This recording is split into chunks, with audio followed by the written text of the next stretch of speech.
दुर्गा सप्तशती का पाठ करने से पहले हम पढ़ेंगे देवी कवच। मार्कंडेय जी ऋषि बोले, हे पितामह, आप हमें कोई ऐसा परम गुप्त साधन बताइए जिसके द्वारा मनुष्यों की सभी प्रकार से रक्षा हो और जो अभी तक आपने किसी को बताया भी ना हो। ब्रह्मा जी बोले, हे विप्रवर, इस प्रकार का साधन तो परम पवित्र व परम गुप्त देवी जी का कवच ही है। इसी से प्राणी मात्र का कल्याण और सब प्रकार की रक्षा होती है। उसे सुनिए। देवी जी की 9 मूर्तियों के नाम इस प्रकार हैं। पहली शैलपुत्री, दूसरी ब्रह्मचारिणी, तीसरी चंद्रघंटा, चौथी कुष्मांडा, पांचवी स्कंद माता, छठी कात्यायनी, सातवीं कालरात्रि, आठवीं महागौरी और 9वीं सिद्धिदात्री है।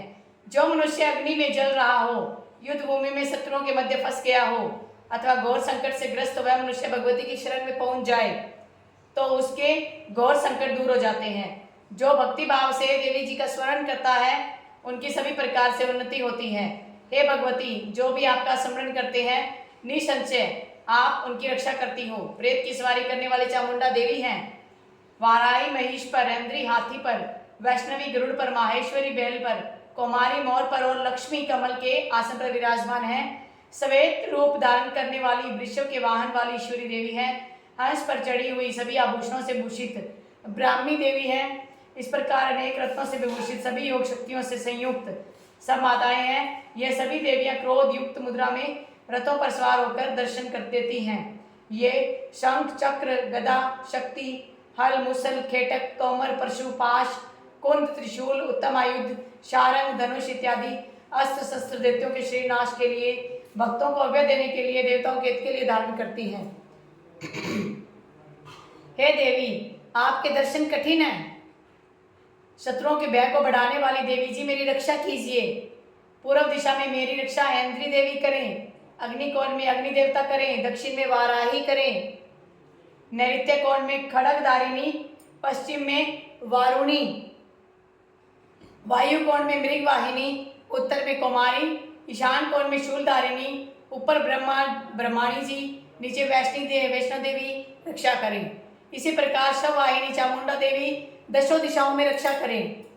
जया मेरे आगे की, विजया मेरे पीछे की, बाईं और दाईं और अपराजिता रक्षा करें। उद्योतनी मेरी शिखा की, उमा मेरे मस्तक पर विराज कर। बोहों की यशस्विनी, बोयों के मध्य में त्रिनेत्रा, नासिकाओं की यम घटा देवी, नेत्रों के मध्य में त्रिनेत्रा, नासिकाओं की यम घटा देवी, नेत्रों के मध्य में शंकिनी, कानों की द्वारवासिनी, कपोलों की कालिका, कानों के मूल देश की शांकरी देवी रक्षा करें। नासिका की सुगंध, ऊपर के होठ की चर्चिका, नीचे के होठ की अमृत कला, जिह्वा की सरस्वती देवी रक्षा करें। दांतों की कुमारी, कंठ की चंडिका, गले की चित्र घंटा, तालु प्रदेश की महामाया रक्षा करें। चिबुक की कामाक्षी, वाणी की सर्वमंगला, ग्रीवा की भद्रकाली, पृष्ठ अस्थियों की धनुर्धरी रक्षा करें। कंठ से बाहरी भाग की नीलग्रीवा, कर्ण नालिका की नलकुबरी, दोनों कंधों की खंगिनी और मेरे भुजाओं की वज्रधारिणी रक्षा करें। दोनों हाथों की दंडिनी, अंगुलियों की अंबिका, नाखूनों की शूलेश्वरी, कुक्षी की कुलेश्वरी रक्षा करें। हृदय की ललिता देवी, उदर की शूलधारिणी रक्षा करें। सतनों की मद देवी, मन की शोक विनाशिनी, नाभि की कामिनी, गुप्त इंद्रिय की गोहेश्वरी, लिंग की भूतकामिनी, गुदा की महिष वाहिनी रक्षा करें। कटी की भगवती, घुटनों की विंध्यवासिनी, जंगाओं की महाबली देवी रक्षा करें। गुल्फों की नारसिंही, पांवों के तलुओं की तेजसी, अंगुलियों की श्रीधरी देवी और तलुओं की पर्वतवासिनी रक्षा करें। नाखूनों की दृष्ट कराली, केशों की उधर्व केशिनी, रोम छिद्रों की कौमारी, त्वचा की बागीश्वरी रक्षा करें। रक्त, मज्जा, वसा, मांस, अस्थियों और मेदे की पार्वती, अंतरियों की कालरात्रि, पित्त की मुकुटकेश्वरी रक्षा करें। पद्म कोश की पद्मावती, कफ की चूड़ामणि, नाखूनों के तेज की ज्वालामुखी और सभी संधियों की अभेद्या देवी रक्षा करें। हे ब्रह्माणी, आप मेरे वीर्य की रक्षा करें। छाया की छत्रेश्वरी, मोर, मन, बुद्धि, अहंकार की धर्मधारिणी रक्षा करें। प्राणों की कल्याण शोभना और शब्द, स्पर्श, रूप, रस, गंध, इन 5 इंद्रियों की योगिनी, सत्व, रज, तम की नारायणी सर्वदा रक्षा करें। आयु की वाराही, धर्म की वैष्णवी, यश कीर्ति की लक्ष्मी, धन विद्या की चक्रिणी रक्षा करें। इंद्राणी मेरे गोत्र की, चंडिका मेरे पशुओं की, महालक्ष्मी मेरे पुत्रों की, भैरवी भार्या की रक्षा करें, मेरे पथ की सुपथा, मार्ग की क्षेमकारी, राजा के दरबार में महालक्ष्मी एवं सभी दिशाओं में स्थिर होकर विजया मेरी रक्षा करें। और जो भी स्थान कवच में नहीं आए और जो है सुरक्षित हैं, उन स्थानों की पापनाशिनी जयंती देवी रक्षा करें। मनुष्य आदि अपना मंगल चाहता है तो एक कदम भी बिना कवच कहीं न जाए। कवच से नित्य रक्षित मनुष्य जहाँ जहाँ भी जाता है, वहीं से उसे धन का लाभ और सभी कामनाओं की सिद्धि प्राप्त होती है। पृथ्वी पर उस पुरुष को ऐश्वर्य एवं अतुल संपत्ति प्राप्त होती है। वह मनुष्य निर्भय हो जाता है। युद्ध भूमि में कोई भी उसे जीत नहीं सकता। फिर लोक भर में पूजा जाता है। यह देवी कवच देवताओं को दुर्लभ है। इसको अत्यंत श्रद्धा के साथ सावधान होकर जो तीनों संध्याओं में नित्य पढ़ लेता है, उसे देवी कला प्राप्त होती है। कोई भी उसे तीनों लोकों में पराजित नहीं कर सकता। उसे अकाल मृत्यु का भय नहीं होता। ना अकाल मृत्यु आती है, 100 वर्ष से अधिक उम्र जीता है। यह कवच उसका तेज, यश, कीर्ति बढ़ा देता है। चंडी पाठ करने वाला पहले कवच पाठ करे। जब तक पर्वत वन काननों के साथ ये पृथ्वी टिकी रहती है, तब तक ऐसे पुरुष की संतति होने पर महामाया की कृपा से देव दुर्लभ परम स्थान की प्राप्ति होती है। कवच का पाठ करने वाला सुंदर रूप को पाकर सदाशिव के साथ आनंद पाता है। तो हे दुर्गे माता, जो इस दुर्गा कवच जो आपका है, आप पूरी तरह से मेरे ऊपर अपना कवच रखिए। जय माता दी। तो दुर्गा सप्तशती का पाठ करने से पहले देवी कवच स्त्रोत पढ़ना चाहिए, अर्गला स्त्रोत पढ़ना चाहिए। उसके बाद ही आप दुर्गा सप्तशती का पाठ स्टार्ट कर सकते हो। जय माता दी। जय माता दी भक्तों। पिछले वीडियो में देवी कवच आपने सुना होगा, क्योंकि दुर्गा सप्तशती का पाठ करने से पहले हमें देवी कवच पढ़ना पड़ता है, अर्गला स्त्रोत पढ़ना पड़ता है, कीलक स्त्रोत पढ़ना पड़ता है। आज हम पढ़ेंगे अर्गला स्त्रोत। श्री मार्कंडे जी बोले, जयंती मंगला काली भद्रकाली कपालिनी दुर्गा क्षमा शिवा धात्री स्वाहा स्वदा आदि देवियों को मेरा नमस्कार हो। हे चामुंडे देवी, समस्त प्राणियों के दुख निवारण करने वाली आपकी जय हो। सर्वव्यापक देवी कालरात्रि आपकी जय हो। मधु और कैटव दैत्यों का दलन करने वाली, ब्रह्मा जी को वर देने वाली, आपको नमस्कार हो। हे देवी, आप मुझे सुंदर रूप दो, जय दो, यश दो, क्रोध आदि शत्रुओं का नाश करो। महिषासुर का नाश करने वाली भक्तों की सुखदाता देवी को नमस्कार हो।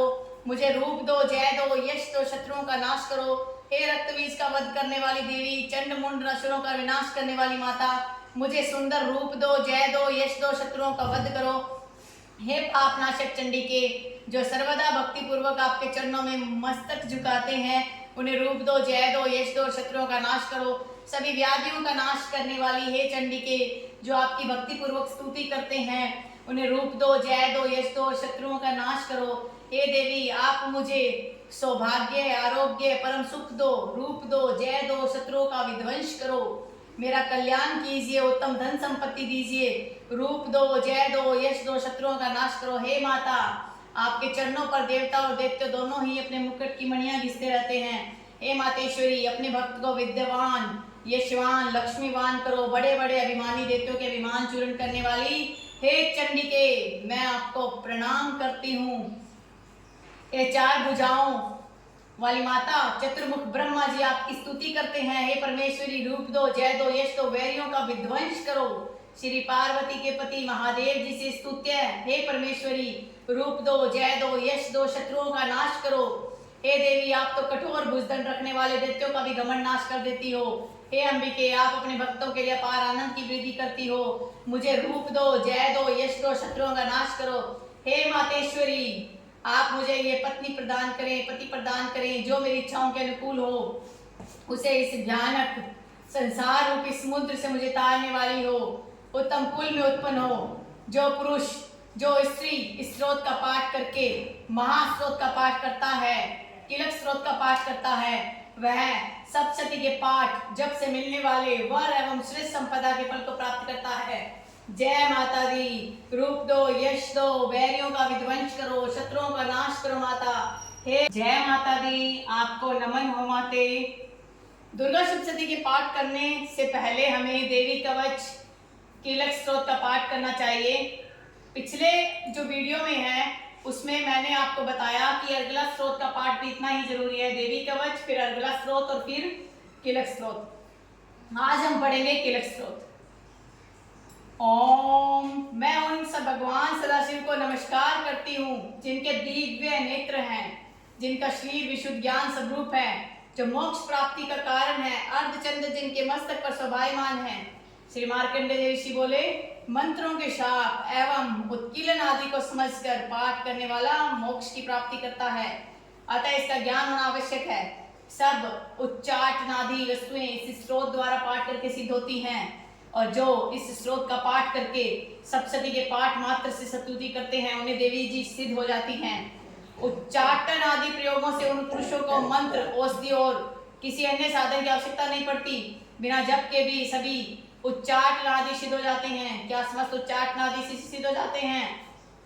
इस प्रकार के लोगों की शंका हुई, तब उस शंका के निवारण के लिए सदाशिव ने लोगों को बुलाकर आज्ञा दी। यह सब सिद्धियां देने वाला शुभ स्रोत है। इस चंडिका स्रोत को भगवान सदाशिव ने गुप्त कर दिया।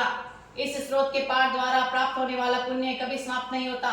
साधक कभी सभी प्रकार का क्षेम प्राप्त कर लेता है, इसमें कोई संशय नहीं है। कृष्ण पक्ष की चतुर्दशी अथवा अष्टमी के दिन एकाग्र होकर जो अपना सब कुछ भगवती को अर्पण कर देता है, फिर प्रसाद रूपेण ग्रहण करता है, उस पर भगवती प्रसन्न होती है। इसी रूप के कीलक द्वारा महादेव ने इसे भी कीलन कर दिया। जो इसके द्वारा सप्तशती का निष्कीलन करके स्पष्ट होकर नित्य पाठ करता है, वह सिद्ध हो जाता है। देवी जी का गण एवं गंधर्व होता है। वह कहीं भी घूम रहा हो, कोई भय नहीं होता, उसकी काल मृत्यु नहीं होती। देहांत होने पर भी मोक्ष की प्राप्ति होती है। इसलिए इस कीलक स्रोत को समझकर तब उसका उत्कीलन करके पाठ करना उचित है। जो इस प्रकार नहीं करता उसका नाश होता है। तभी तो बुद्धिमान इसे समझकर ही उत्कीलन से संपन्न स्रोत का पाठ आरंभ करते हैं। जो पुरुष जो स्त्री कुछ भी रमणीय में सौंदर्य सौभाग्य दिखाई देते हैं, सब देवी की कृपा की फल है। इसी प्रकार शुभ स्रोत का जप सदा करते रहना चाहिए। स्रोत के मंद स्वर में पाठ करने से थोड़ा फल मिलता है, उच्च स्वर में अधिक फल मिलता है, सभी सिद्धियां प्राप्त होती हैं। अतः उच्च स्वर से पाठ याद करें। जिस भगवती की कृपा द्वारा सौभाग्य, आरोग्य, संपत्तियां, शत्रु नाश, परम मोक्ष की प्राप्ति होती है, उस जगत की माता की स्तुति करनी चाहिए। जय माता दी। आप सभी की रक्षा कीजिए। हे महादेव, आप सभी की रक्षा कीजिए। हर हर महादेव। जय दुर्गे माँ।